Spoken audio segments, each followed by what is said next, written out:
तमाम सुनने वालों को अस्सलाम वालेकुम और आप देख रहे हैं abiha.m। नाज़रीन कराम, आज की इस वीडियो में आप जानेंगे कि अगर आपने ख्वाब में मछली देखी है तो इसकी तबीर क्या होगी।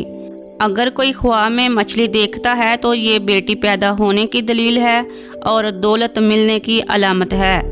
इसके अलावा ख्वाब में मछली देखने की मुख्तलिफ सूरत हाल हैं और इनकी तबीरात भी मुख्तलिफ है, जैसा कि ख्वाब में मछली का गोश्त खाना, ख्वाब में मछली खाना, ख्वाब में मछली का कांटा देखना, ख्वाब में मछली का काटना देखना, ख्वाब में मछली जाल से पकड़ना, ख्वाब में मछली पकड़ना, ख्वाब में मछली बेचना, ख्वाब में मछली ख़रीदना, ख्वाब में हामला औरत का मछली देखना, ख्वाब में बहुत सारी मछलियां देखना।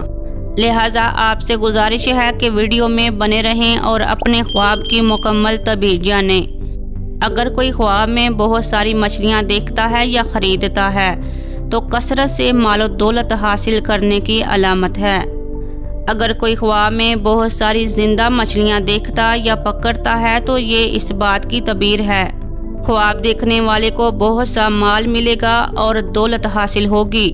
और अगर ख्वाब में बहुत सारी छोटी ज़िंदा मछलियां देखी हैं तो ये इस बात की तबीर होगी कि आपको दुख मिलेगा, गम मिलेगा।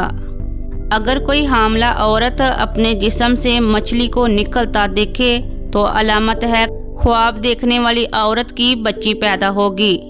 अगर कोई ख्वाब में मछली बेचता है तो ये इस बात की दलील है कि इसे और इसके लोगों को खैर और फ़ायदा पहुँचेगा।